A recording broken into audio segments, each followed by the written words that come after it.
हम उसका वर्णन करने जा रहे हैं। सबसे पहले हम दृष्टांत देंगे जिनको हमने भी आंखों से देखा है।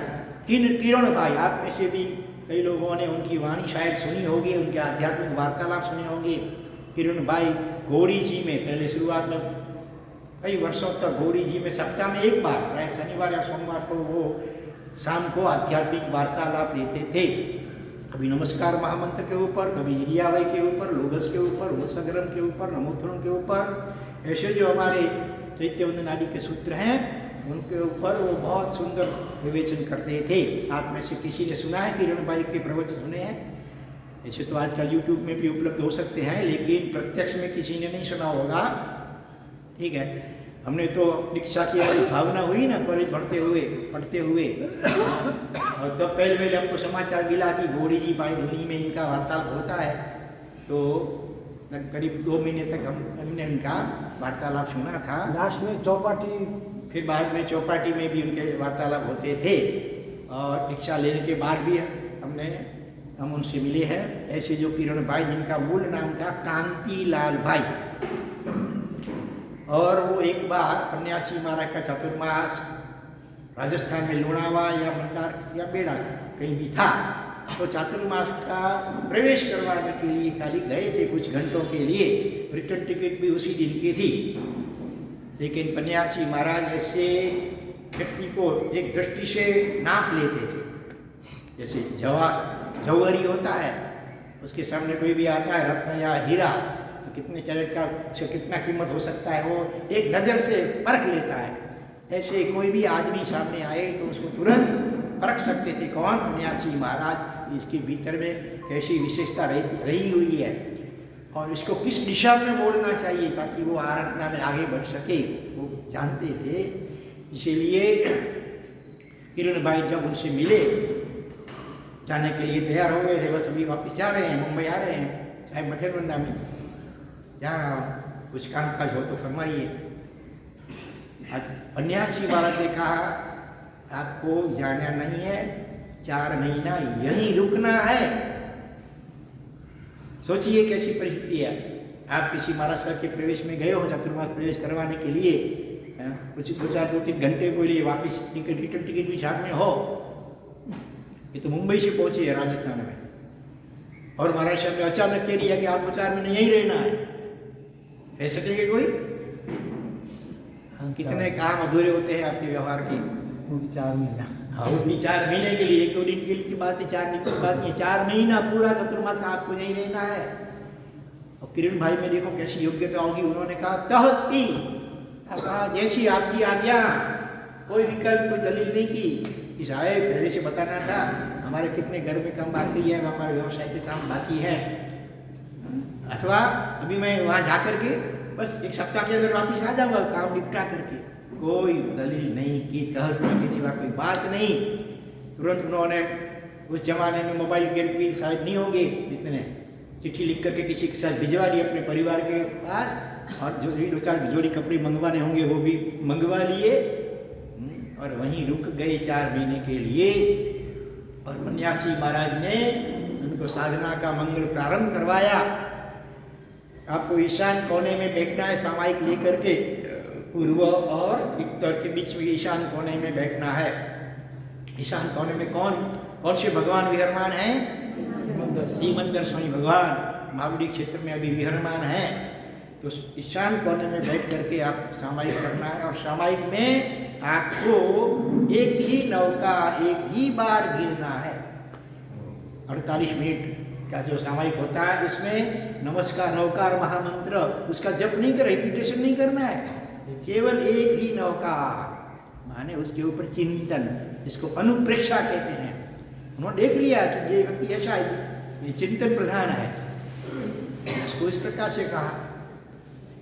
उन्होंने भी तहती किया, सोचा नहीं कि साहब ये कैसे संभव हो सकता है, 48 मिनट में केवल एक ही बार एक नौका गिनना, वो कैसे संभव हो सकता है? ऐसे कोई दलील नहीं की, कोई श्रद्धा थी कि साहब कहते हैं तो शक्ति भी स्वयं वो देंगे, हम क्यों दलील करें या इनकार करें? तहती। और धीरे धीरे कुछ ही दिनों में वो उसमें पास हो गए। फिर आगे नेक्स्ट स्टैंडर्ड, फिर कहा भी आपको 2 सामायिक करना है या 3 सामायिक करके एक ही नौका। इसमें भी धीरे पास हो गए थोड़े दिनों में। फिर आगे चल के कहा आपको 8 सामायिक लगातार और 2 प्रतियों होते ऐसे, मैंने बड़ा दिशा बस सो बोलते, उसमें केवल एक ही नौकार गिनना इतने टाइम में। हमारे दिमाग में जल्दी बात नहीं बैठेगी, लेकिन वो चिंतन करते हैं हम वो हरिहंताड़ हरिहंत कैसे, उनका स्वरूप कैसा, उनके गुण कैसे, उनके हमारे ऊपर उपकार कितने, सिद्ध भगवान उनका क्या स्वरूप, उनका क्या अपने ऊपर उपकार है, उनके ऐसे चिंतन करने का। लेकिन फिर भी इतने सामायिकों में केवल एक ही बार, उसमें भी पास हो गए। फिर 24 घंटे बिना खाए पिए सोए उपवास, एक ही आसन पे बैठने का, उठने का नहीं, 24 घंटे तक एक ही आसन पर बैठ करके, आसन सिद्धि भी गुरु कृपा से और ये नमस्कार महामंत्र के प्रभाव से आसन सिद्धि भी ऐसी हो गई, एक ही आसन पर बिना खाए पिए सोए या लेटे, पूरा एक ही नौका की अनुप्रेक्षा करनी है, उसमें भी पास हो गए। आगे चल करके 2 उपवास लगातार छठ तप करके एक ही आसन पे बैठ के 48 घंटों में एक ही बार एक ही नौका का चिंतन करना है, उसमें भी पास हो गए। 8 तप 3 दिन लगातार एक ही नौका, 24 8 खाना पीना नहीं, उठना नहीं, लघु नीति बड़ी नीति कुछ नहीं। ऐसे आगे बढ़ते बढ़ते आखिर 28 तक पहुंच गए। 8 उपवास और 8 दिन रात एक ही जगह पे बैठना है और एक ही नमस्कार महामंत्र का चिंतन अनुप्रेक्षा करनी है। उसमें तो इतने भीतर में उतर गए, इतने भीतर में उतर गए कि ये शरीर से भिन्न हमारा जो आत्म स्वरूप है उसका अनुभव उनको हो गया, जो हमारा जीवन का लक्ष्य होना चाहिए, सम्यक दर्शन। फिर आप सन्यासी मान का बास, आज से आपका नाम किरण भाई, भीतर में ज्ञान का की किरण, आत्मज्ञान की किरण प्रकट हो गई। तो नाम भी सन्यासी जैसे महापुरुष जैसे किसी को नाम नहीं देते हैं, लेकिन उनकी योग्यता और पात्रता देख करके किरण भाई, तभी से वो किरण भाई के नाम से सुप्रसिद्ध हो गए। कांतिलाल भाई उनका नाम था, बहुत कम लोगों को पता होगा। कुछ ही साल हुए उनके स्वर्गवास हो गए और हर रोज प्रातः जल्दी 3 बजे करीब उठ करके वो ध्यान दशा में नमस्कार का स्मरण करते हुए फिर तो सीमंदर स्वामी भगवान के ध्यान में इतने तन्मय हो जाते थे कि ध्यान के द्वारा सूक्ष्म रूप से उन भगवान के साथ कनेक्शन उनका जुड़ जाता था। कुछ भी प्रश्न पूछना हो तो यहाँ बैठे बैठे ध्यान के माध्यम से भगवान श्रीमंदर स्वामी के साथ बातचीत उनकी हो सकती थी, उनसे बात कर सकते थे।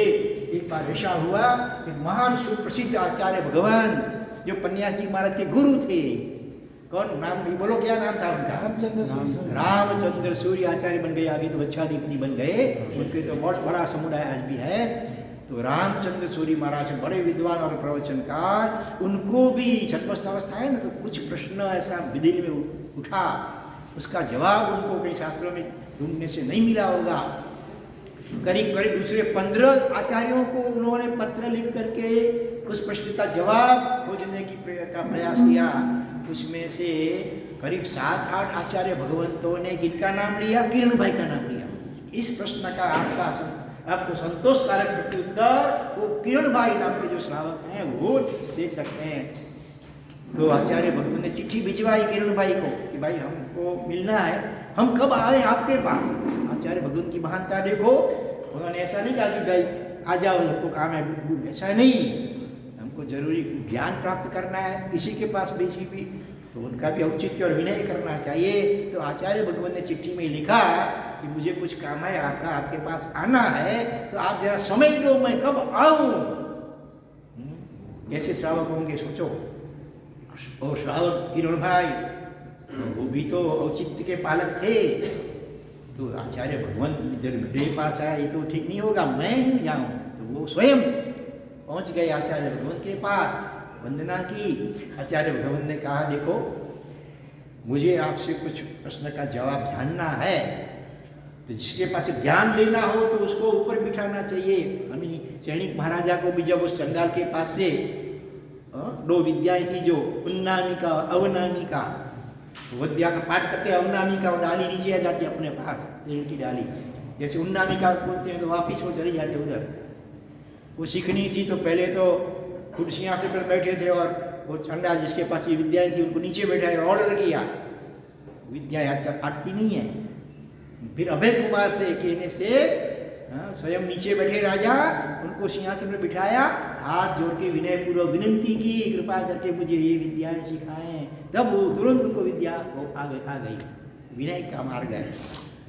आचार्य भगवत जैसे महान शासन प्रभाव, उन्होंने कहा कि आप जरा ऊपर बैठिए, मैं नीचे बैठता हूँ, मुझे आपसे ज्ञान लेना है। वो तो भगवत जी कैसे हो सकता है, मैं तो एक सामान्य श्रावक, आप इतने महान आचार्य है, ऐसे नहीं हो सकता है, अभी नहीं हो जाएगा मेरा, नहीं। फिर दोनों हमने समझे कि आचार्य भगत नीचे बैठे, पाठ के ऊपर नीचे बैठे, और फिर आप अपना प्रश्न रजू किया, ये मेरा ये प्रश्न है, इसका मुझे जवाब मिलना है। और कई आचार्य भगवंतों ने भी आपका नाम लिया है, जरा इसका उत्तर आपसे मुझे चाहिए।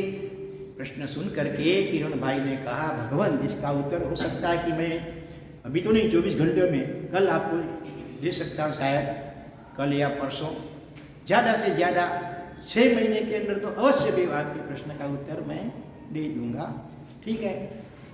और उधर तो किरण भाई का तो भगवान के साथ डायरेक्ट डायलिंग कनेक्शन था। प्रातः काल उठ करके ध्यान में बैठ गए, नमस्कार मंत्र का स्मरण करके भी भगवान श्री मंदिर स्वामी का ध्यान किया, सूक्ष्म रूप से उनके साथ कनेक्शन हो गया, भगवान के सामने अपना प्रश्न प्रस्तुत किया। भगवान का प्रत्युत्तर तो अलग अलग कितने नयों से, व्यवहार से, निश्चय से, ज्ञान से, क्रिया से, ऐसे हर प्रकार एंगल से इतना सचोट प्रत्युत्तर मिला। फिर किरण भाई ने भगवान को विनती की, भगवान मैं एक सामान्य श्रावक रहा, सामने महान आचार्य भगवंत है और मैं उनको प्रश्न का प्रत्युत्तर दूं, ये तो इसमें मेरा अहंकार पुष्ट हो जाएगा, कितनी जागृति है। देखो कृपा करके आप ही किसी देवता के माध्यम से उनके प्रश्न का प्रत्युत्तर भिजवा लो। भगवान ने कहा नहीं, ये प्रश्न तुमको पूछा गया है, तुम्हें इसका उत्तर देना होगा। 2 दिन तो ऐसे बीत गए, आखिर फिर भगवान की आज्ञा थी तो किरण भाई आए रामचंद्र सूरी महाराज के पास और वो प्रश्न का प्रत्युत्तर भगवान ने जैसा दिया था उनको करके सुनाया। इतना परफेक्ट प्रत्युत्तर था वो तो भगवान के लिए हुआ कि आश्चर्यचकित हो गए रामचंद्र श्री महाराज, बहुत संतुष्ट हुए, प्रसन्न हुए। और फिर जिज्ञासा होनी स्वाभाविक है कि ऐसा ये प्रत्युत्तर आपको कैसे, कहाँ से मिला। तो किरण भाई ने पहले तो कहा कि भगवंत कृपा करके अभी ये प्रश्न मत पूछिए, आपको अगर संतोष समाधान हो गया है तो हो गया, आपका काम हो गया। नहीं, आपको बताना पड़ेगा ये जवाब कैसे आपको मिला। फिर और का साथ में ये कहा भी जब तक आप नहीं कहेंगे मुझे रात को नींद नहीं आएगी, मुझे गोचरी वापरने का भी ठीक नहीं होगा, इसलिए आपको बताना ही होगा। पहले तो किरण भाई ने अपना सिर आचार्य भगवंत की गोद में रख दिया आंसू के साथ, भगवंत कृपा करके ऐसा मत कीजिएगा, आप गोचरी नहीं वापरेंगे तो आपके शिष्य क्या सोचेंगे कि ये श्रावक ने क्या कुछ वशीकरण कमन टुमन कर दिया कि आचार्य भगवंत की ऐसी स्थिति हो गई है। आखिर उनको बताना पड़ा कि भगवंत ये प्रत्युत्तर मुझे भगवान श्रीमंदर स्वामी से मिला है। और तब से जब भी कोई ऐसे विशिष्ट प्रश्न आते थे, कोई जिज्ञासु श्रावक आता था ऐसा कोई प्रश्न लेकर के, ऐसे तो स्वयं भी समर्थ थे प्रत्युत्तर देने में, लेकिन जो विशिष्ट श्रावक कभी कभी कोई होते थे उनको किरण भाई के पास भेजते थे कि जाओ इस बात के लिए आप किरण भाई से मिलिए। सोचो किरण भाई की स्थिति कितनी उच्च होगी, और वो ऐसी उच्च स्थिति कहाँ से आई, किनकी प्रेरणा और आशीर्वाद से आई, पन्यासी महाराज गणेश जी महाराज, उनकी आशीर्वाद प्रेरणा मार्गदर्शन से जो उन्होंने साधना की, उससे ये दशा आ गई है। ऐसे श्रावक रत्नों को ये पन्यासी महाराज उनकी कृपा से तैयार हुए हैं। उनकी खुद की दशा कितनी ऊंची होगी सोचिए। ऐसे महापुरुष नजदीक के भूतकाल में ही हो गए हैं, हमने तो उनका दर्शन भी किया है, बरोबर। हाँ, और अभी आपको अगर किरण भाई को मिलना है तो आप YouTube के माध्यम से उनके प्रवचन सुन सकते हैं, आध्यात्मिक वार्तालाप, बरोबर है। आगे बढ़ते हैं। दूसरे श्रावक जिनका नाम है ऋषभदास जी, चेन्नई, मद्रास में रहते थे। अभी जो मैं दृष्टांत दूंगा उनमें से केवल एक ही विद्यमान है, बाकी सभी स्वर्गस्थ हो गए हैं। तो ऋषभदास जी वो भी बड़े विशिष्ट कोटि के साधक थे। हमने कहीं तो पहले ऐसा सुना था कि हर रोज 3 घंटे पद्मासन में बैठ करके निरंतर नौकार महामंत्र का ध्यान करते थे।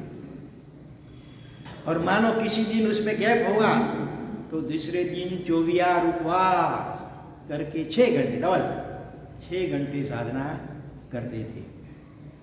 और आगे बढ़ करके तो भी कभी कभी तो 12 घंटे लगातार एक ही बैठक में बैठ करके एक ही आसन में लगातार 12 घंटे बिना खाए पिए वो साधना कर। सुबह 3 बजे बैठे हैं तो दोपहर को 3 बजे तक एक ही आसन में निरंतर बस नमस्कार मंत्र का जप और ध्यान जो भी आत्म साधना करते थे। उसके बाद फिर एकासना 3 बजे के बाद शाम अवड्ड, तब तक कुछ खाना पीना नहीं। ऐसे सावक ऋषभदास जी हो गए। एक बार ऐसा हुआ किसी प्रसंगवत कि ऋषभदास जी को ट्रेन में बैठ करके कहीं जाना था। ट्रेन की टिकट भी रिजर्वेशन उनके पास थी। ट्रेन में आकर के अपनी सीट पर बैठे हैं। इतने में कुली आया और बोलता है नीचे उतरो। अरे भाई क्यों, लेकिन हमारे पास देखो ये टिकट है, रिजर्वेशन क्यों है? नहीं नीचे उतरो, कारण नहीं बताता है, नीचे उतरो नीचे उतरो। और फिर तो उनका सामान उठा लिया फिर कुली ने, चलिए नीचे। आप में से हमारे से कोई होता तो झगड़ा कर रेट पे था उस समय। अरे भाई मेरे तुम कौन होते हो मुझे नीचे उतारने वाले? टीसी तो था नहीं, वो कुली सामान था, मजदूर था और टिकट भी है, जाना जरूरी है। तो फिर कितना झगड़ा हो जाता ना। लेकिन नमस्कार महामंत्र के साधक और सन्यासी महाराज की भक्त ऐसे थोड़ा झगड़ा करेंगे। उन्होंने सोचा ये कुदरत का कुछ संकेत है, चलो उतर गए। कोई झगड़ा नहीं किया, कोई जल्दबाजी नहीं की और स्टेशन पे किसी बेंच पर बैठ गए। चलो दूसरी गाड़ी जो आएगी उसमें जाएंगे आगे। लेकिन ऐसा हुआ फिर किसी तरह उन्होंने मन के ऐसा सोच लिया कि चलो अब आगे कल परसों कभी जाएंगे, अभी जाने दो आज। और थोड़ी समय के बाद समाचार मिला, जो वो ट्रेन थी ना जब आगे बढ़ी कोई नदी का पुल आया, वहाँ से नीचे गिर गई के डिब्बे। और खास करके ये ऋषभदास जी का सीट जिस डिब्बे में था वो डिब्बा तो पूरा पानी में डूब गया, उसके सारे पैसेंजर मर गए। ये रेडियो के द्वारा तुरंत ये समाचार प्रसारित हो गया। टीवी शायद उस जमाने में होगा कि नहीं होगा, लेकिन रेडियो के माध्यम से समाचार प्रसारित हो गए। धर्मो रक्षति रक्षितः। हम जब धर्म का पालन अच्छी तरह से करते हैं तो धर्म हमारी रक्षा करता है।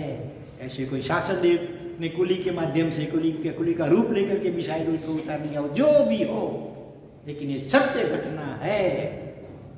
और यह सत्य घटना अभी एक आचार्य भगवंत है यशो विजय सूरी, 2 हैं स्नान के आज अभी। उसमें जो जयगो सूरी महाराज के समुदाय, भानुसूरी का समुदाय के यशो विजय सूरी महाराज, सूरी महाराज, बड़े यशो विजय सूरी तो ध्यान की शिविर माउंट की शिविरें करवाते हैं। और करीब करीब उनके जैसे ही आत्मज्ञानी विशिष्ट आत्म साधक ऑलराउंडर छोटे यशो विजय सूरी महाराज, जिनका चातुर्मास अभी इस साल कच्छ मांडवी में होने वाला है। कच्छ जाए तो जरूर उनका दर्शन करना और उनकी प्रवचन जरूर सुनना। एकदम वो भी महातपस्वी महाविद्वान और आत्मज्ञानी है। तो वो भी जब प्रवचन देने बैठते हैं ना, भगवान श्रीमंदिर स्वामी को स्मरण करके रोज भी 3 घंटे रोज प्रातः काल जल्दी उठ करके ध्यान करते हैं भगवान श्रीमंदिर स्वामी का। और प्रवचन से पहले भगवान को याद करके प्रार्थना करते हैं, भगवान आप ही इस साउंड सिस्टम का उपयोग करके जो भी श्रोता उनको लिए हितकारी हो और मेरे लिए भी जो हितकारी हो, मैं भी एक श्रोता ही होऊंगा। आप इसका उपयोग करके आप बोलना। तो कई बार ऐसा होता है कि जो चीज़ें जो बातें उन्हें कभी कहीं पढ़ी नहीं है, सोची भी नहीं है, सुनी भी नहीं है, ऐसे सत्य घटनाएं भी उनके प्रवचन में आ जाती है। तो ये जो ऋषभदास की ये सत्य घटना थी ट्रेन की, जो वो एक बार उनके प्रवचन में विस्तार से उसका वर्णन हो गया। प्रवचन के बाद किसी साहब ने पूछा कि साहब आपने ये घटना कहाँ से सुनी या पढ़ी? बिल्कुल मुझे कुछ मालूम नहीं है, नहीं कहीं सुनी है मैंने पहले, नहीं कहीं पढ़ी है, बस मैं तो क्या बोलता हूँ, भगवान श्रीमंदिर स्वामी बोलते हैं, मैं नहीं बोलता हूँ। हाँ, ऐसे यशो विजय सूरी आत्मसाधक वर्तमान काल में विद्यमान हैं, बरोबर है। और अगर आप इस बात का खातरी करनी है तो कभी चतुर्मास में जाएं मांडवी में, कच्ची सब हैं तो कच्छ में तो जाते ही रहते हैं, अब उनको मिलना और बोलना कि हम मेरा नाम लेना भले कि महाराज से हमने ये दृष्टांत बताया था, क्या ये बरोबर है, ठीक है, बरोबर है। तो ऐसे ऋषभदास जी बरोबर बहुत उनके जीवन के प्रसंग होते हैं सभी के, लेकिन समय मर्यादित है, आगे बढ़ते हैं और तीसरे महापुरुष का नाम लेते हैं हिम्मत भाई बेड़ा वाले। राजस्थान में बेड़ा गांव है, ठीक है, वहाँ की हिम्मत भाई मुंबई में वालकेश्वर रहते थे। हम उनके घर पे जाके आए, उनसे तो मिले हैं अनेक बार। वो भी बड़े विशिष्ट कोटि के आत्म साधक तपस्वी साधक थे। वर्धमान आम्बिल तपी 100 होली से भी ज़्यादा होलियाँ उन्होंने कर ली है। चित चक्र पूजन पढ़ाते थे और जहाँ भी जाते थे चित चक्र पढ़ाने, वहाँ कुछ पानी तक नहीं पीते थे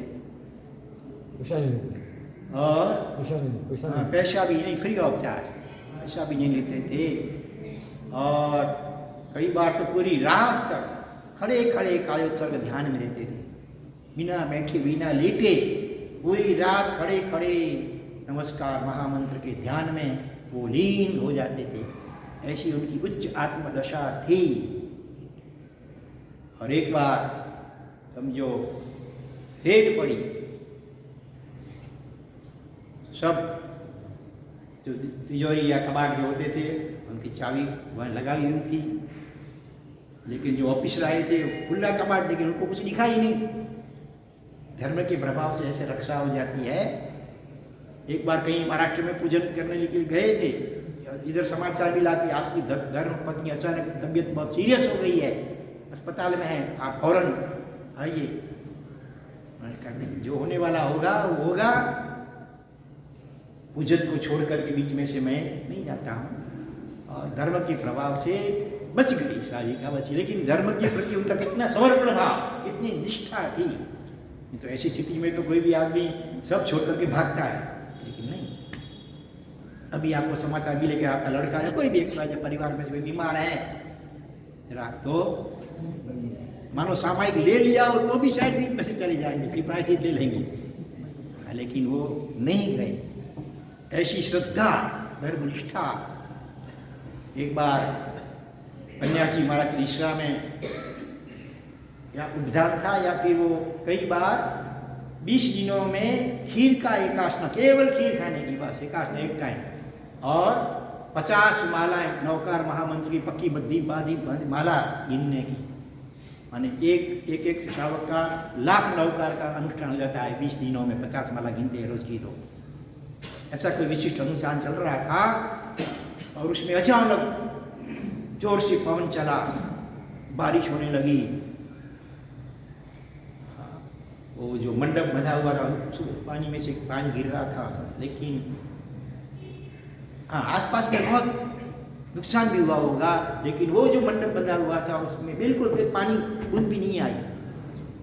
और फिर देखा तो तुरंत वो हिम्मत भाई वहाँ पर अकेले मंदिर में उस वक्त पूरी रात ऐसे ध्यान में खड़े थे औषध में, उनके प्रभाव से ये ऐसी रक्षा हो गई। वैसे तो पन्यासी महाराज उनके लिए भी सौधर्मेंद्र ने क्षेत्रपाल देवताओं को आदेश दिया था, आज्ञा दी थी।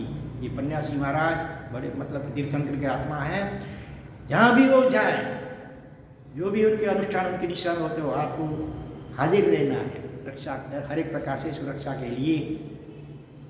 वो क्षेत्रपाल देवता कौन?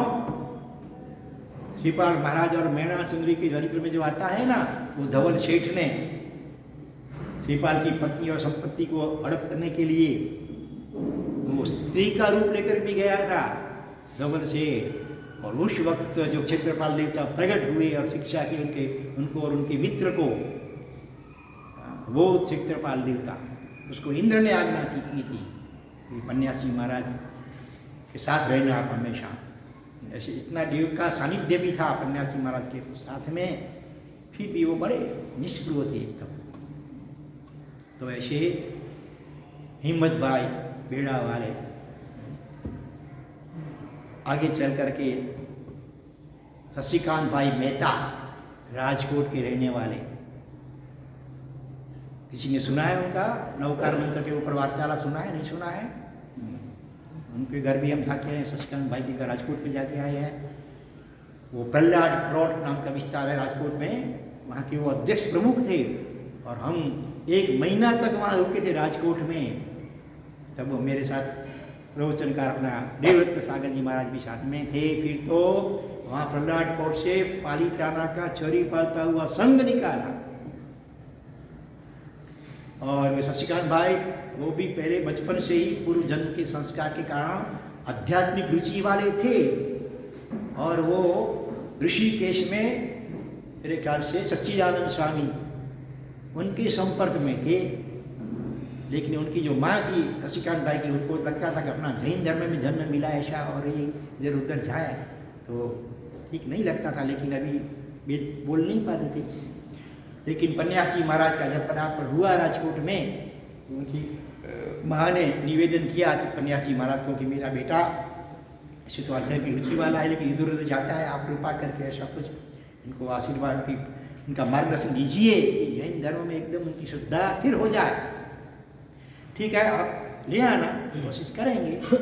वो गए, उसका उनका व्यक्तित्व इतना चुंबकीय था, एक बार भी कोई व्यक्ति अगर उनके संपर्क में आ जाए, चाहे नास्तिक भी क्यों न हो, वो भी आस्तिक हुए बिना रहेगा। ऐसी उनकी वाणी, ऐसी उनकी करुणा और कृपा दृष्टि थी और ऐसा समझाने के ऐसी शक्ति थी उनके पास।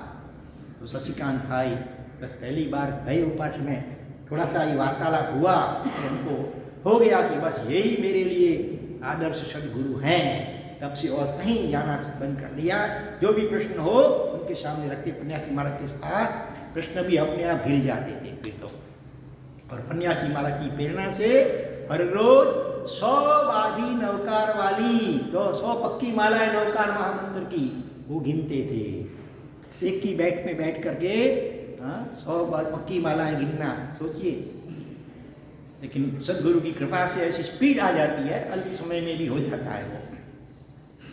फिर तो उनकी वाणी में भी इतनी मधुरता थी। कई जगह पर शशिकांत भाई वो नमस्कार महामंत्र के ऊपर वार्तालाप देते थे।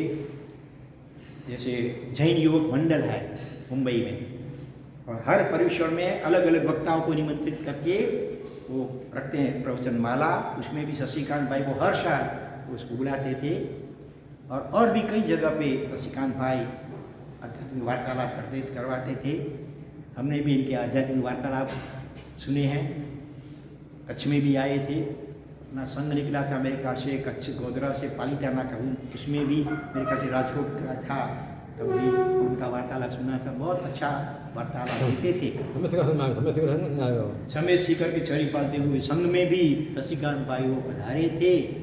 और अभी कुछ दिनों से हम जो ये पन्यासी महाराज के गुणगान गा रहे हैं, जीवन प्रसंग, उनमें शशिकांत भाई की पुत्र वधु अभी जो विद्यमान है भारती बहन दीपक भाई मेहता, शशिकांत भाई के सुपुत्र दीपक भाई जो भी विद्यमान है, उनकी धर्म पत्नी भारती बहन, वो बड़े विदुषी हैं, वक्ता हैं, साधक हैं। पूरा परिवार धीरे धीरे शशिकांत भाई का पूरा परिवार पन्यासी महाराज का अनन्य भक्त हो गया है और आराध्य नवकार महामंत्र का आराधक हो गया है। तो पन्यासी महाराज के स्वर्गवास के बाद फिर उनके शिष्य रत्न पन्यास वज्रसेन विजय जी महाराज, वो भी उन्होंने बहुत ही सेवा की पन्यासी महाराज की पिछले दिनों में, वर्षों में खास करके। तो उनके पास पन्यासी महाराज की लिखी हस्तलिखित 122 डायरियाँ, किताबें माने हस्तलिखित, वो उनके पास थी। कुछ उनके पास पहले से थी, पन्यासी महाराज ने ढूंढी होगी, कुछ दूसरी जगह से मिली, ऐसे करके टोटल 122 हस्तलिखित जो की बुकें वो पन्यासी महाराज के हस्ताक्षरों में ही छपवाई गई है। अभी करीब 51 जितनी किताबें बाहर हो चुकी है। हस्ताक्षरनु अक्षय पात्र शीर्षक है, उसके 51 भाग, बड़े वॉल्यूम वो बाहर प्रसिद्ध हो चुके हैं। तो वो उनका सारा संकलन किन्होंने किया, ये भारती बहन ने किया है, भारती बहन। और फिर ये पुस्तक जो है जिसका नाम है पारसमणि, ये किताब जो है पारसमणि, इसमें पन्यासी महाराज का पूरा जीवन चरित्र विस्तार से बहुत अच्छी शैली में इन्होंने लिखा है भारती बहन ने, क्योंकि स्वयं भी कई बार उनसे मिले हुए हैं पन्यासी महाराज को, उनकी वाणी सुनी है, उनके प्रसंग सुने हैं, इसलिए उसको बराबर में वो न्याय दे सकते हैं। उनकी लेखनी और उनकी स्पीच भी बहुत व्यवस्थित होती है, अच्छी एकदम। और दूसरी किताब है पूज्य पन्यास जी महाराज। पूज्य पन्यास जी महाराज, यह किताब जन्म से जो जैन नहीं थे ऐसे प्रोफेसर के.डी. परमार, के माने केशुभाई डी परमार क्षत्रिय, वो जम्बूसर में, भरूच से आगे जम्बूसर गांव बड़ा है, वहाँ के रहने वाले थे। ये प्रोफेसर के.डी. परमार से भी हम कई बार मिल चुके हैं, बड़े अच्छे साधक थे, पन्यासी महाराज वो समर्पित थे। कच्छ में भी आए हुए हैं, 72 जिनालय में भी नौकार महांतरा कुछ 9 दिन का अनुष्ठान था, तब भी उनका वक्तव्य हर होता था प्रोफेसर के.डी. परमार का। और वो जहाँ कभी बोलते थे, आंखें सहज रूप से उनकी बंद ही हो जाती थी, पूरा 1 घंटा तक सामने कौन बैठे हैं क्या उनका कुछ नहीं देखते थे, एकदम अंतर्मुख होकर के ये उनकी वाणी निकलती थी। और उन्होंने ये किताब लिखी हुई है पूज्य पन्यासी महाराज। तो ये 2 किताबें किसी ज्ञान भंडार में से अगर आपको मिल सके तो आप जरूर पढ़ना, क्योंकि आज इस प्रवचन माला का हम तो उपसंहार कर रहे हैं, बाकी का उनका जीवन प्रसंग जो भी हो, कहीं से भी ये किताब मिल सके आपको तो जरूर पढ़ने योग्य है। तथा मेरे ख्याल से शायद ये किताब आपको जैन की लाइब्रेरी में से भी मिल सकेगी, ऑनलाइन फ्री ऑफ चार्ज आप डाउनलोड करके पढ़ सकते हैं। जिनको ज़्यादा रुचि हो तो जैन की लाइब्रेरी में हजारों जैन किताबें उपलब्ध हैं, तो आप फ्री ऑफ चार्ज डाउनलोड करके पढ़ सकते हैं। अभी ये पुस्तक भी शायद हो सकती है, तो नहीं मालूम नहीं। तो ऐसे ये पन्यासी महाराज, और ये किसी के.डी. परमार प्रोफेसर थे, वो भी राजस्थान में शादड़ी में एक बार आपके परिचय में आए, तब से आपके अनन्य भक्त हो गए थे, बड़े विद्वान भी थे ही, प्रोफेसर थे। तो ये किताब भी उन्होंने लिखी है। इस किताब में मेरा नाम भी गृहस्थ जीवन का एक पत्र में 2 बार लिखा हुआ है, क्योंकि हम जब गृहस्थ जीवन में थे, माने कि मुमुक्षु दीक्षार्थी अवस्था में थे, तो हमको योग निष्ठा साध्वी श्री गुणोदयासी जी महाराज मेरे प्रमुखकारी हैं, उन्होंने भेजा था कि जाओ एक बार पन्यासी महाराज का दर्शन वंदन करके आओ। और हम वहाँ गए थे राजस्थान में, प्राय मुंडारा गांव में। अभी जो है अपना भानुबेन कच्छ कांडा का थे, भानुबेन मोरारजी भाई, और भी मोरारजी भाई भी थे, भानुबेन भी थे, और भी 1-2 जन साथ में थे। हम लोग गए थे और पन्यासी महाराज दर्शन वंदन वगैरह किया। और तब उन्होंने पत्र जो लिखा पन्यासी महाराज ने साधी जी भगवान के ऊपर, साधी जी भगवान का पत्र लेकर के हम गए थे। उसके प्रत्युत्तर में पन्यासी महाराज जो पत्र लिखा, उसमें मेरा नाम 2 बार लिखा कि इनके द्वारा पत्र आपका मिला है, और मैंने उनसे कुछ जवाब जो मौखिक रूप से समझाया है वो आपको समझाएंगे। इस प्रकार से 2 बार हमारा नाम गृहस्थ जीवन का इस किताब में भी है, एक पत्र में। तो ऐसे प्रोफेसर के.डी. परमार अजैन, और भी कुछ अजैन, कोई प्रोफेसर है, कोई वैद्य है, कोई डॉक्टर है, क्योंकि इनका स्वास्थ्य पिछले कुछ वर्षों बहुत अस्वस्थ रहता था, इसीलिए भक्तों के द्वारा ये तो खुद इतने अंतर्मुख थे कि उनको शरीर की कुछ परवाह भी नहीं थी, लेकिन भक्त जो शावक होते हैं वो थोड़ा छोड़ेंगे, वो आग्रह करके मुख्य रूप से तो वैद्यों द्वारा उपचार कराते थे, कभी कभी जरूरत पड़ी तो कोई डॉक्टर। लेकिन एक बार जो भी वैद्य डॉक्टर उनके परिचय में आया, वो हमेशा के लिए उनका एकदम अनन्य समर्पित भक्त हो जाता था। ऐसे पन्यासी महाराज थे। तो अपनी जो बात चल रही थी अभी शशिकांत भाई मेहता की, वो भी हर रोज 100 बत की माला गिनते थे, पूरा परिवार उनका पन्यासी महाराज का अनन्य भक्त हो गया है।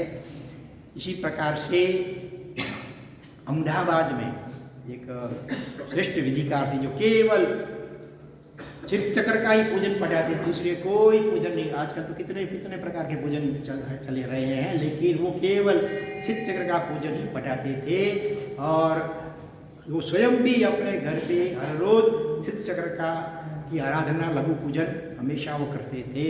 और एक संघ के वो अग्रणी प्रमुख भी कितने सालों तक थे, बिन हरि, क्या नाम था मालूम है? कच्छ में भी कई बार वो आ चुके हैं, क्योंकि ये गुण ऋषि महाराज के भी खास भक्त थे।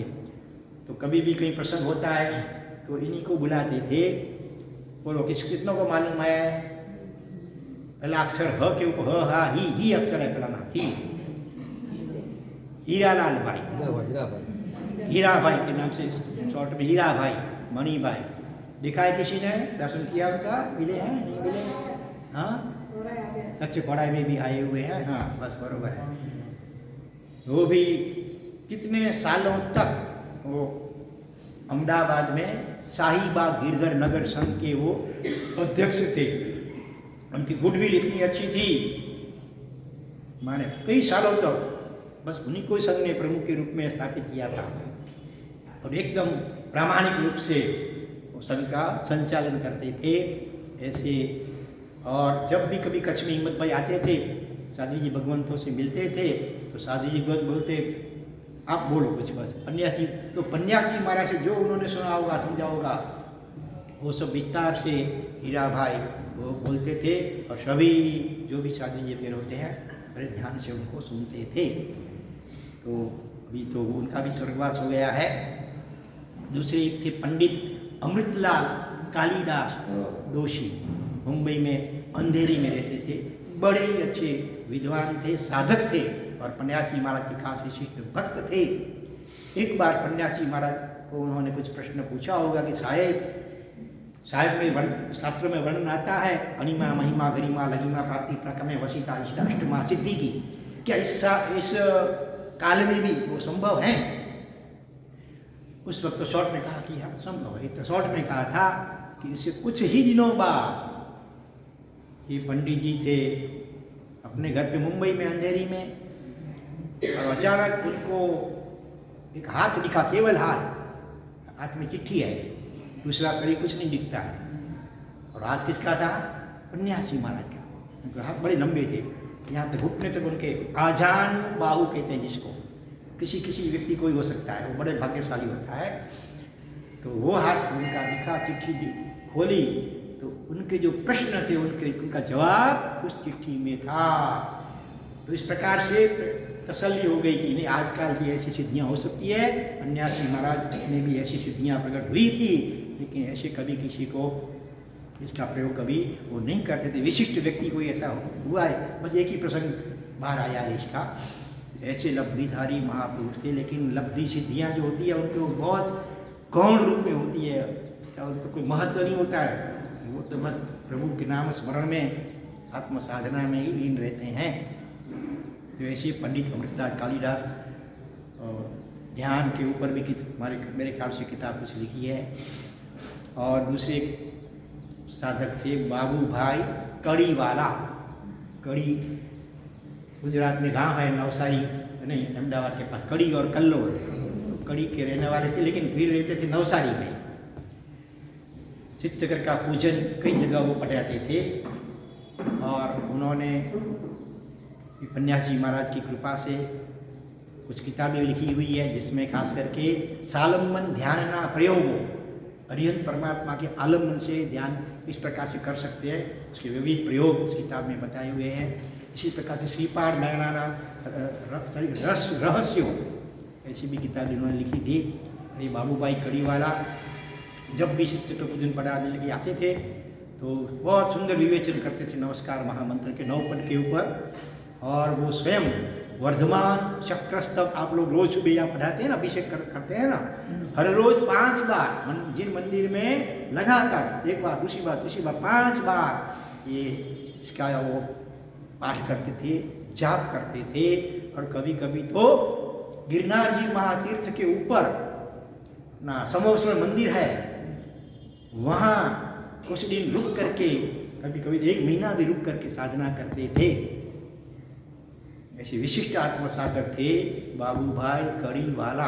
वैसे वहाँ किसी को रात को रुकना नहीं मिलता है, लेकिन वो पेढ़ी की अनुमति से वो कभी रुकते थे। इसी प्रकार से पन्यासी महाराज ने भी गिरनार में वहाँ कई दिन तक रुक करके वहाँ की गुफाओं में रह करके साधना की हुई थी।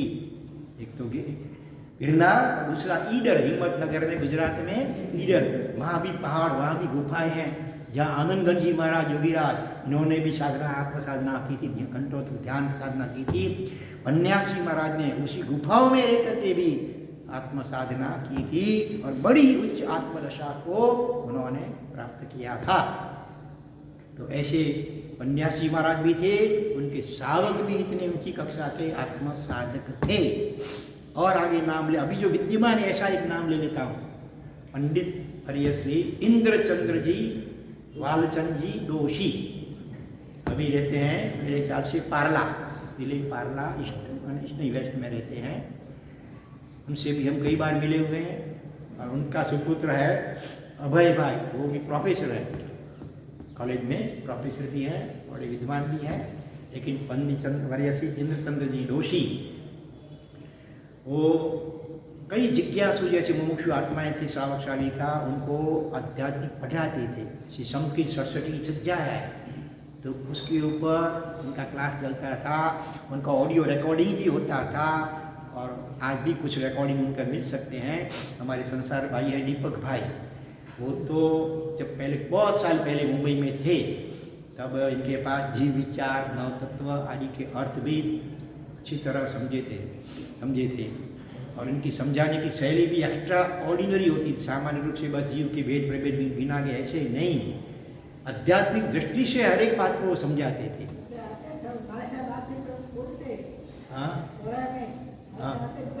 हाँ, दीपक भाई अपना रमीला बहन का गाँव जो है कच्छ कोड़ा है, अभी वहाँ रहते हैं। कुछ साल पहले लाइजा में रहते थे, हमें कोड़ा रहते हैं पिछले करीब 10-12 साल से। के पास जाते थे, साथी जी लोगों नहीं बोलते, वही बोलते। हाँ, उनको बोलते आप फरमाओ। बिल्कुल बरोबर है। अपने साध्वी जी तो चाहे उसमें कोई आश्चर्य नहीं है। तपागच के विद्वान विदुषी साध्वी जी और साधु भगवान, वो भी दीपक भाई को सुनते हैं। आगे चलकर मैं बात बताऊं तो जम्बू विजय जी महाराज का नाम तो आप सब जानते होंगे। 45 आगम के पारगामी बड़े विद्वान और शास्त्र संशोधक थे, और खुद भी स्वयं साधक थे, हर महीने 8 तप करते थे, भगवान के बहुत विशिष्ट भक्त थे।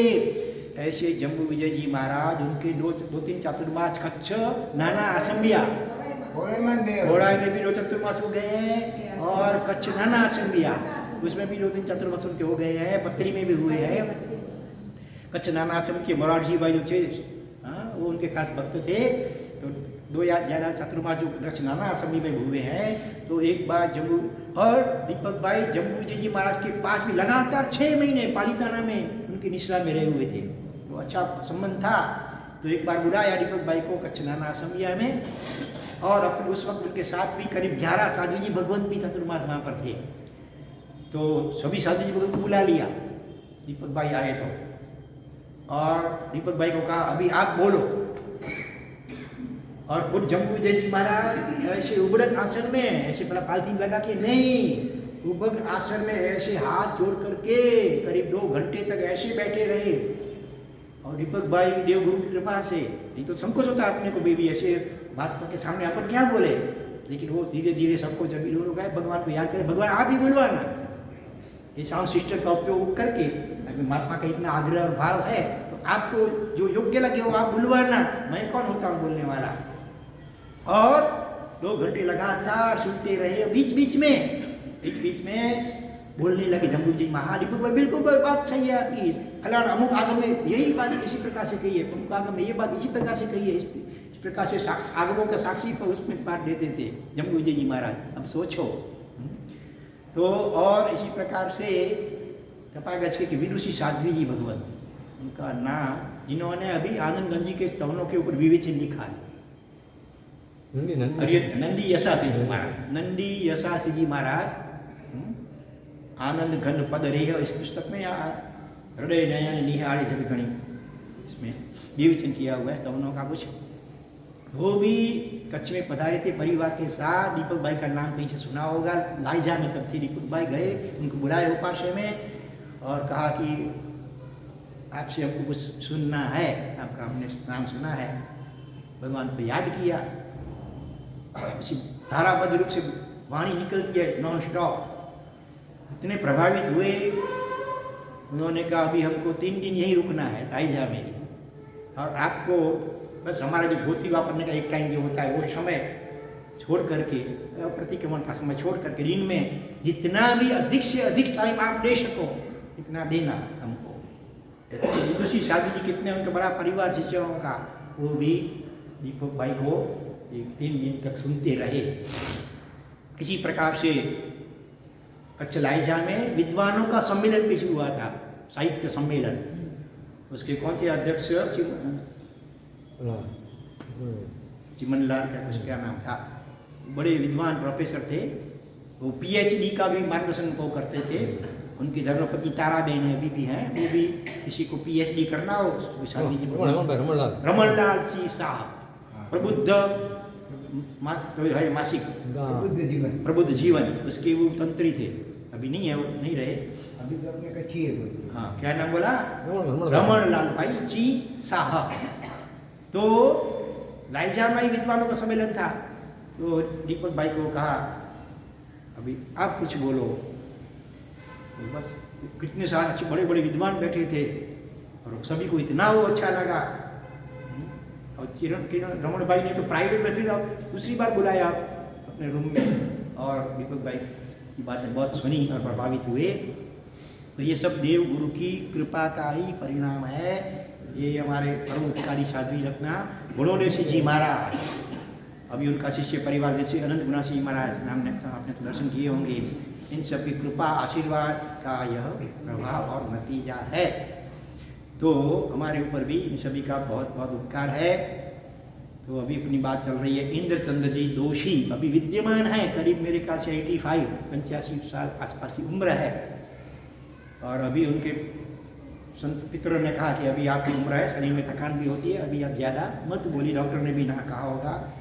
लेकिन उनकी भी ऑडियो रिकॉर्डिंग वो दीपक भाई के पास बहुत है। वो कई लोगों को भिजवाते भी, जो भी ऐसे जिज्ञासु होते हैं ना, तो उनको वो भिजवाते रहते हैं। उनके पुत्र अभय भाई जोशी, हाँ, उनके पितरों तो अपने आचरण से जुड़े हुए। हाँ, जुड़े हुए। अभी साहित्य सम्मेलन हुआ था, मेरे ख्याल वसई में आए थे अभी 2 साल पहले। हाँ, वसई में भी आए, प्रोग्राम मैं भी आए।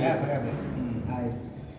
तो ऐसे ऐसे एक से बढ़कर एक श्रावक रत्न, साधक रत्न पन्यास जी महाराज की प्रेरणा और कृपा से तैयार हुए हैं और आगे बढ़े।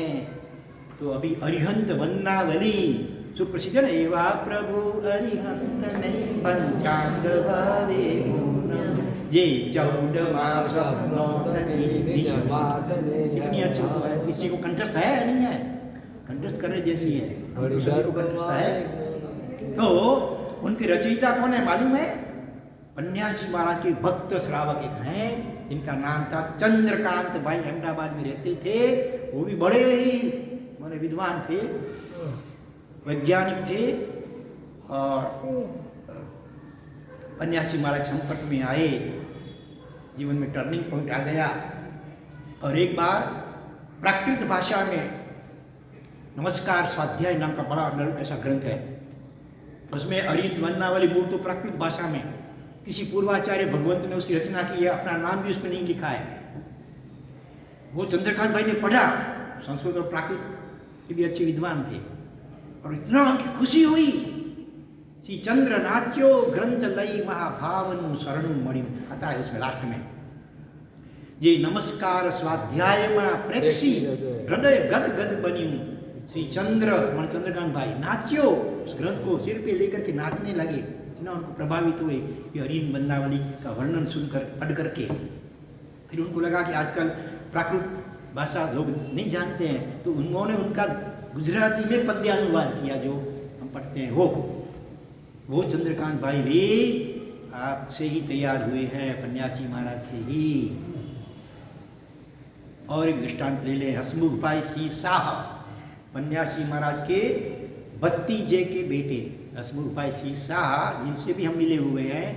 पहले रहते थे, बहुत साल पहले नेपिंची रोड रहते थे, शिमला हाउस बिल्डिंग में 3रे माले उनका घर था। जब हमारे गुरुदेव के साथ हम सभी का चातुर्मास था, कहाँ पर? महालक्ष्मी तिरुपति अपार्टमेंट में।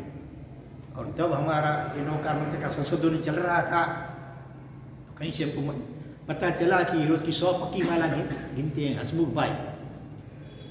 तो उनके घर गए, मिले, उनके सारे अनुभव भी सुने हमने।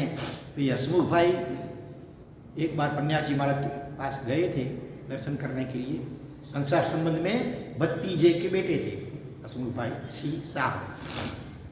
तो पन्यासी महाराज ने कुछ पूछा कि हसमुख बहुत दौड़ धूप करता है, कुछ आमदनी होती है कि नहीं?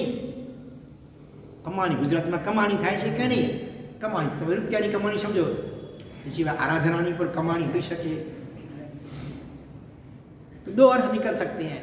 तो सुनने वाला तो ग्रस्त सा संसारी जीव तो बस ये आमदनी का यही अर्थ करेगा, शायद जैसे तैसे गुजारा चलता है, लेकिन ज़्यादा कुछ मुनाफा नहीं होता, प्रॉफिट नहीं होता है। कृपा करके कुछ ऐसा उपाय बताइए जिससे आमदनी बढ़े। पन्यासी महाराज तो बड़े करुणावंत थे, कोई दूसरा हमारे जैसा होता तो उसको उपालन दे देता, अरे महाराज साहब के पास अब ऐसी बात करते हैं, पैसे की बात करते हैं, जैसा कैसे ज़्यादा मिले, नहीं। लेकिन पन्यासी महाराज बड़े दीर्घ दृष्टा थे, समयज्ञ थे। उन्होंने प्यार से उनको समझाया कि देखो हसमुख, किसी भी चीज की प्राप्ति कब होती है? पुण्य से होती है। पुण्य नहीं हो, कमजोर होता है तो पुरुषार्थ कितना मेहनत करवा, मजदूर लोग कितना करते हैं, मुश्किल से पेट गुजारा होता है। और पुण्य जिसका जोरदार होता है तो गद्दी तक के बैठ के अलग अलग करके हर रोज का लाखों रुपए कमा लेते हैं, कि लाखों में करोड़ों कम। ऐसे टाटा बिरला अंबानी जैसे जो होते हैं, अथवा धीरू भाई अंबानी जैसे, अभी मुकेश भाई अंबानी वगैरह जैसे। तो ये पुण्य से की खेल है। और इच्छित वस्तु की प्राप्ति क्यों नहीं होती है? उसमें बाधक क्या है? पाप कर्म का उदय, अंतराय कर्म का उदय होता है। तो कितना भी प्रयत्न करें, इच्छित वस्तु की प्राप्ति नहीं होती है, बरोबर है। तो पुण्य का की बैलेंस बढ़े और पापों का होलसेल में क्षय हो, इसके लिए कोई सरलतम उपाय है, सरलतम और श्रेष्ठतम उपाय क्या कौन सा है? येषो पंच नमुक्कारो सप्प पावपनाशनो, अरिहंत सिद्ध आचार्य उपाध्याय और साधु। कल आप दोनों व्याख्यान में नहीं आ सकते थे क्योंकि उनके घर पे साधु महाराज अगासी से पधारे हुए थे। उनका बेटा अगासी से महाराज साहब को घर ले गया था, तो इसीलिए वहाँ पर व्यस्त थे। लेकिन जैसे ही वो कार्यक्रम पूरा हुआ, व्याख्यान के बाद आए थे दोनों, ये करीब 1 घंटा बैठे थे या, तब हमने नमस्कार महामंत्र का अर्थ उनको जरा विस्तार से समझाया था। येषो पंच नमुक्कारो, ये अरिहंत सिद्ध आचार्य उपाध्याय साधु, ये जो पंच परमेष्ठी, इनको किया हुआ नमस्कार सारे पापों का प्रणाश प्रकृष्ट रूप से जड़ मूल से नाश करता है, पाप संस्कारों का। और सभी मंगलों में पहला मंगल, श्रेष्ठ मंगल है। तो तुम ऐसा करो, रोज 1 पक्की माला नमस्कार महामंत्र गिनने का संकल्प करो। तहत्ती किया उन्होंने, इस बात से टाइम नहीं है केवल 3 नौकार गिनूंगा, चलते फिरते गिनूंगा, ऐसा नहीं। एक जगह बैठ करके, एक बराबर ध्यान मुद्रा में बैठ करके एकांत से 108 नौकार महामंत्र गिनने का संकल्प लिया। पन्यासी महाराज ने अपने श्रीमुख से उनको 3 बार नमस्कार महामंत्र का पाठ दिया। गुरु गम से मंत्र लेना चाहिए, ऐसे किताब में से पढ़ करके गिनेंगे तो इतना जल्दी फायदा नहीं होगा। गुरु गम से मंत्र सिद्ध जल्दी होता है। 3 बार उनको नौकार महामंत्र का पाठ करवाया और 1 माला रोज गिनने का संकल्प कराया। करीब 2-2.5 महीने हुए थे इस बात को कि हसमुख भाई के पास जापान से एक संबंधी का पत्र आया और उसमें लिखा था कि हसमुख अपना यहाँ मोतियों का, सच्चे मोती का व्यापार होलसेल में चल रहा है, उसमें कोई व्यवस्थित आदमी की ज़रूरत है। अगर तुम यहाँ आते हो तो रहने की, खाने पीने की सब अच्छी सुविधा के साथ में साल में 50,000 रुपया तनख्वाह मिलेगी। उस जमाने में उनको महीने के 200 रुपये की आमदनी थी, 12 महीने में, 1 साल में 2400-2500 रुपये की आमदनी थी। इधर एक साथ 50,000 रुपये का ऑफर आ गया। आप लोग होते तो क्या करते? जैसे वो पत्र आया सीधा जाते वीज़ा वाले के ऑफिस में, जापान का वीज़ा निकलवाते थे और फटाफट प्लेन में बैठ करके पहुंच जाते वहाँ। इन्होंने ऐसा नहीं किया। क्या किया? वो पत्र लेकर के सीधा पन्यासी महाराज के पास आए, पत्र लिखाया, बढ़ाया का भगवान क्या करूं? आपको होगा कि महाराज साहब के क्या पूछने का इसमें, और महाराज साहब तो पूछने जाएंगे ना, बोल देंगे नहीं ये तो विदेश में नहीं जाना चाहिए अपने को, नहीं, उस दर से भी आप नहीं आएंगे हमारे पास। लेकिन इनको श्रद्धा थी, गए पन्यासी महाराज के पास, पत्र लिखा, सन्यासी महाराज जी बड़े दीर्घदृष्टा थे। इसमें कई बातें ऐसी होती है ना हाँ बोल सकते हैं सीधी रीत से, ना बोल सकते हैं। इसमें ना कहेंगे तो उनको अंतराय होगा, वे ग्रस्त है, उसको जरूरत होती है। ना बोलना भी ठीक नहीं है। और हाँ बोले अगर मानो तो विदेश में जाना है, वहाँ अपना जैन धर्म के संस्कार कितना पालन कर सकेगा, वो भी प्रश्न होता है। उन्होंने बीच वाला रास्ता निकाला। देखो हसमुख, हम तो केवल इतना ही इस बाबत में कहेंगे कि तुम जहाँ भी हो नमस्कार महामंत्र का स्मरण भूलना नहीं। बस मौगम में ऐसी बात कर दी, जहाँ भी हो तुम जानो, जहाँ जाना नहीं जाना तुम निर्णय करो, लेकिन हम तो इतना कहते हैं कि तुम जहाँ भी हो नमस्कार महामंत्र को भूलना छोड़ना नहीं। तहती करके वो फिर पहुंच गए जापान। श्रद्धा बढ़ गई। अचानक 2-2.5 महीने में तो इतना ऑफर आ गई। आप लोग होते तो क्या करते, धंधा बढ़ता है ना, टाइम जब शॉर्ट होता है तो काट कहाँ होता है, धर्म में कटौती होती है कि चलो अभी पूजा करते हो, पूजा अभी नहीं करेंगे, सप्ताह में एक बार कर लेंगे, रोज नहीं करेंगे। और व्याख्यान सुनते थे, लेकिन अभी टाइम नहीं है तो व्याख्यान नहीं सुनेंगे, बरोबर है। मंदिर भी अभी मंदिर में नहीं जाएंगे, घर पे ही दर्शन कर लेंगे, बस तो भागेंगे दुकान ऑफिस पे। नहीं, इनकी श्रद्धा बढ़ गई। रोज 1 माला गिनते थे ना, अभी 5 माला स्वेच्छा स्वयं कर दी। 5 पक्की माला नवकार महामंत्र गिनने की। अगर आप 5 साल करते रोज की 5 माला, आपको 9 लाख नवकार मंत्र का जाप हो जाता है। और उधर नवकार की आराधना बढ़ती गई, उधर आमदनी भी बढ़ती गई। दूसरे साल फिर 1 साल के बाद लाख रुपया का पैकेज हो गया। आगे चल करके 2 लाख, 2.5 लाख, 3 लाख तक पहुंच गए। हर साल में 3 लाख रुपया। कुछ ही सालों में वो करोड़पति बन गए रुपयों से। लेकिन इधर आमदनी बढ़ती गई, इधर नवकार मंत्र की संख्या बढ़ती गई। 5 माला में से 10 माला, 20 माला, 25 माला तक पहुंच गए थे। और फिर जब एक बार वापस भारत में आए थे, पन्यासी महाराज से मिले, तब पन्यासी महाराज ने मौका देख करके चौका लगा दिया कि हसमुख, पैसे से तो भले तू करोड़पति बना, लेकिन परलोक में ये साथ में चलने वाले हैं, 1 रुपया भी चलने वाला नहीं है। अभी मेरी तुझे खास भला बढ़िया पढ़ा है, प्रेरणा है, अभी तू नौकार के करोड़पति बनो। पहली बार मैं तो नहीं कहा था, अभी कहा। टहलती रोज की परिक्रमा से 50 से आगे बढ़ती 100 माला तक पहुंच गए। रोज की 100 पक्की माला गिनते थे, एक ही बैठ करके। और हम जब उनसे मिले, उनके अनुभव पूछा, तब उन्होंने कहा कि इतनी सिद्धि हो गई है, अभी तो मैं सोचता हूँ तो हो जाता है, कुछ बोलता हूँ तो वचन सिद्धि और संकल्प सिद्धि हो गई है। और हर 15 दिन में पन्यासी महाराज का स्वप्न में दर्शन हो जाता है। और सारी इच्छाएं अभी एकदम शांत, कोई इच्छा ही नहीं रहती है, सांसारिक कोई इच्छा है। और इतना आनंद आता है कि इसका मैं वर्णन नहीं कर सकता हूँ। सुबह जब मैं बैठता हूँ जाप करने के लिए, मुझे उबासी आती है, बगासु, और कोई अदृश्य शक्ति मेरे शरीर में प्रवेश करती है, ऐसे मुझे अनुभव होता है। फिर मैं नौका मुझे गिनना नहीं पड़ता, वो शक्ति गिनाती है। इतना फास्ट चलता है, बीच में एक भी विचार घुस नहीं सकता है।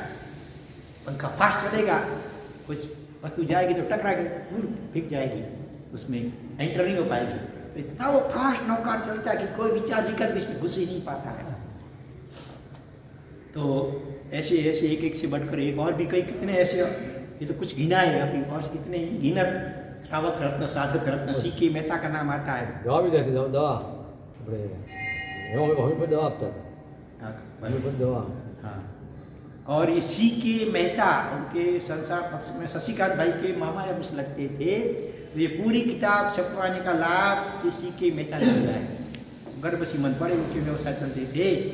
अब अरबोपति थे, करोड़पति ने अरबोपति थे।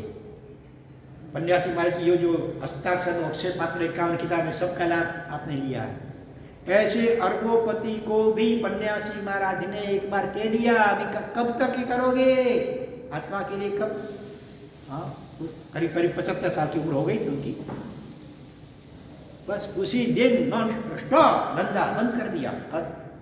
अरबोपति थे, कितने प्रकार के व्यवसाय चल रहे थे, तुरंत स्टॉप कर दिया पन्यासी महाराज एक वचन से, और लग गए आत्म साधना में ही। पन्यासी महाराज के उन्होंने कही रहे थे, अब तक कोई मंदिर बनवाना नहीं मेरा, लेकिन भक्त लोग रह सकते हैं। गौतम बुद्ध ने भी कहा था मेरी कोई प्रतिमा नहीं बनवा, आज करोड़ों प्रतिमा उनकी देश विदेश में हो गई है। पन्यासी महाराज के गुरु मंदिर एक पाटण में हुआ है, लेकिन जहाँ उनके अंतिम स्वर्गवास समाधि हुआ अग्नि संस्कार, उसकी जगह के आसपास में बनवाया है। एक है, तकरीबन 3-4 जगह पे हैं। राजकोट में है, पाटण में है, और हालार में भी आराधना धाम में, ऐसे 3-4 जगह पे उनके गुरु मंदिर बने हुए हैं। और जो भी श्रद्धालु उनके मन में कोई प्रश्न होते हैं तो वहाँ जा कर के स्मरण करते हैं तो सब जवाब मिल जाता है। आपने करीब 50 जितनी किताबें आपकी प्रसिद्ध हुई है। प्रतिमा पूजन भी इसमें है, नवकार महामंत्र के ऊपर 4-5 किताबें पन्यासी महाराज की छपी हुई हैं। पूरा लिस्ट यहाँ दिया हुआ है, करीब 50 किताबों का यहाँ पर सब लिस्ट दिया हुआ है। आस्तिकता नो आदर्श, आत्म उत्थान नो पायो, इतना बड़ा ग्रंथ है। त्रैलोक्य दीपक, मंत्राधिराज, नवकार महामंत्र, ऐसे ऐसे करीब 50 इतनी किताबें आपकी प्रसिद्ध हुई है। बड़ी वो हर रोज़ सुबह भगवान का भक्ति करके जब लौटते थे मंदिर से, जो भी स्फूर्णा होती थी तुरंत डायरी में लिख देते थे। वैसे ये महापुरुष आपके करीब 20 शिष्य और 85 जितने प्रशिष्य, इतना परिवार था। जल्दी किसी को दीक्षा देते भी नहीं थे, लेकिन एकदम किसी अनन्य श्रद्धालुओं को नहीं, मुझे आपके पास ही लेना है, तो उनकी योग्यता देख करके ही वो दीक्षा देते थे। उनका दीक्षा पर्याय टोटल 49.5 साल, 49 वर्ष, 50वां वर्ष अधूरा था, इतना इनका दीक्षा पर्याय था। और आयुष्य था उनका करीब 78 साल का। पन्यासी महाराज का प्रथम चातुर्मासी पाटण में हुआ, अंतिम चातुर्मास भी पाटण में भी हुआ उनके गुरु महाराज रामचंद्र सूर्य आचार्य भगवंत के साथ। एक बार पिंडवाड़ा में प्रतिष्ठा का प्रसंग था। पन्यासी महाराज का साहबों को नहीं, हमारे गुरु महाराज को विनंती करके आओ, उनको ले आओ। पहले तो ना बोले आचार्य हमको समय नहीं है अभी कह रहे, लेकिन पन्यासी महाराज ने पत्र लिखा गुरु महाराज को, मुझे आपका मैं भक्त सेवक, मुझे आपका दर्शन करना है, कृपा करके पधारिए। तब आचार्य भगवान ने तुरंत हाँ बोल ली और विलीन हुआ पिंडवाड़ा में। और फिर आचार्य भगवान ने कहा भी एक चातुर्मास हमारे साथ कर, गुजरात में आकर के करो। गुरु की आज्ञा थी, लेकिन शरीर का स्वास्थ्य इतना गिर चुका था कि वो मुश्किल से डोली में भी बैठना हो तो मुश्किल से बैठ सके, ऐसी स्थिति थी। और पिंडवाड़ा के सभी श्रावक और युवान यार हो गए, नहीं किसी को नहीं जाने देंगे, नहीं जाने देंगे, हम बीच में रास्ते में सो जाएंगे, लेकिन आपको वहाँ गुजरात में नहीं जाना, ऐसी चीज नहीं जाने देंगे।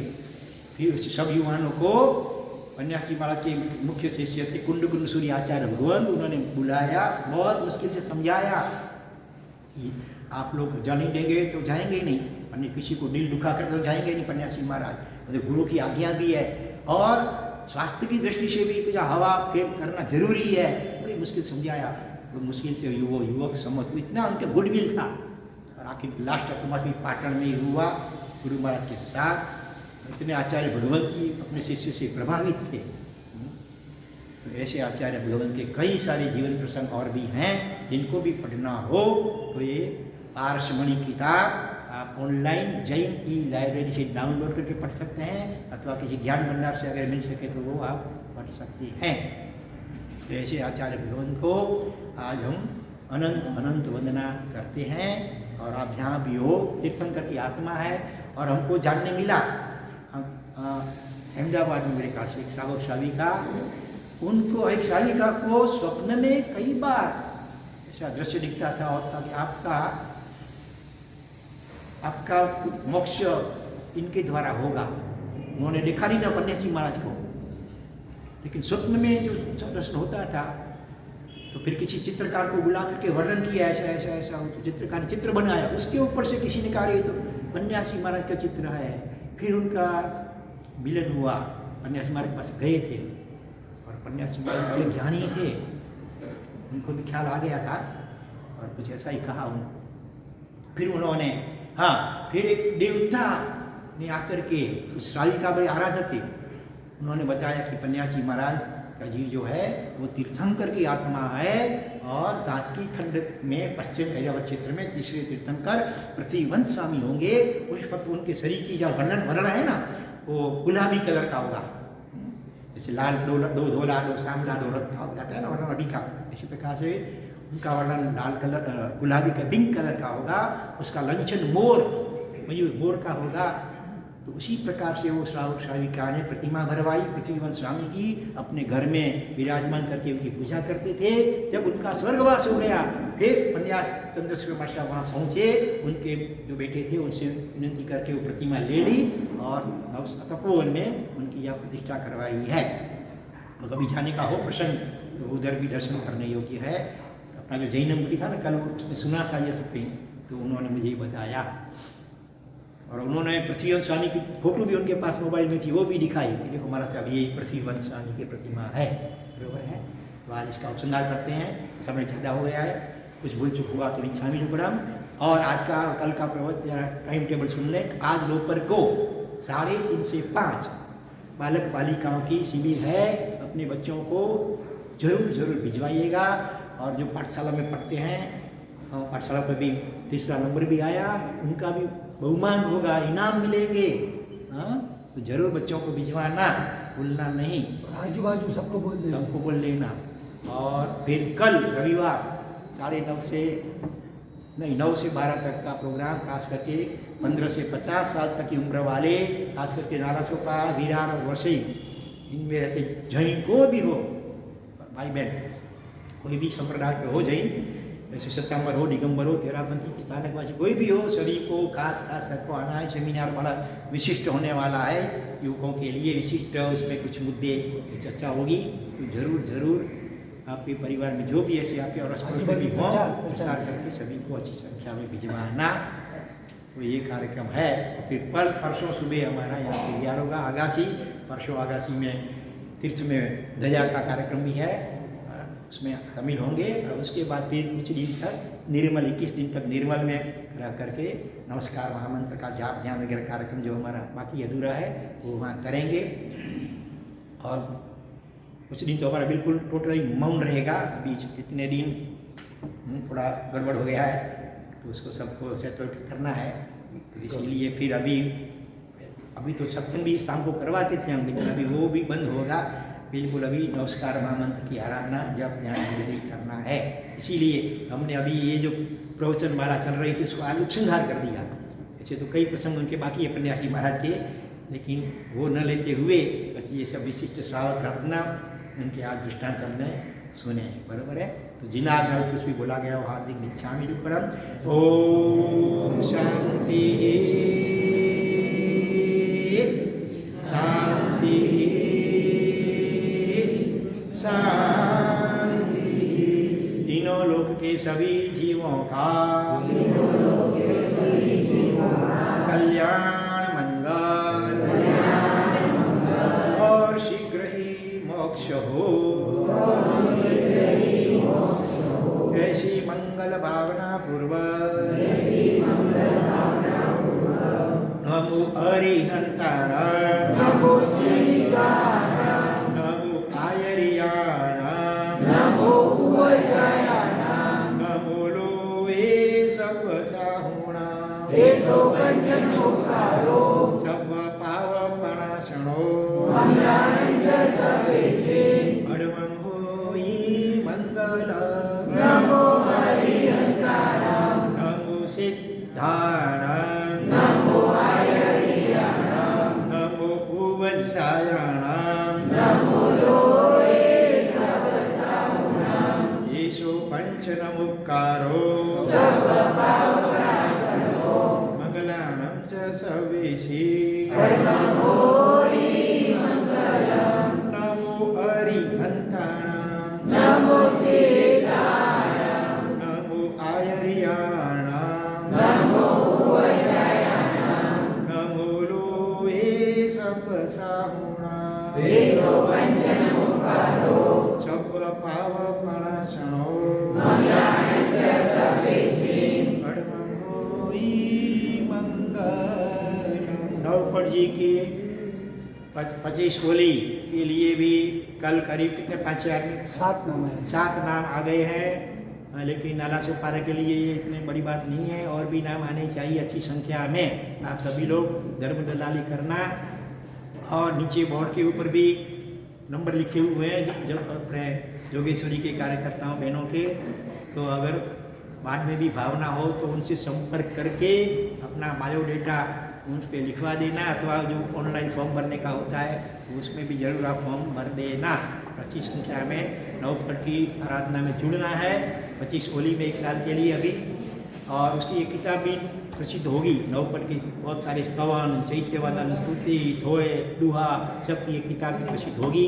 जो भाग्यशाली वो शामिल होंगे तो उनको ये खास दी जाएगी किताब भी। इसलिए आप चिंता नहीं करना कि क्या विधि कैसे करनी है, इस किताब में से देख करके आप पढ़ सकेंगे।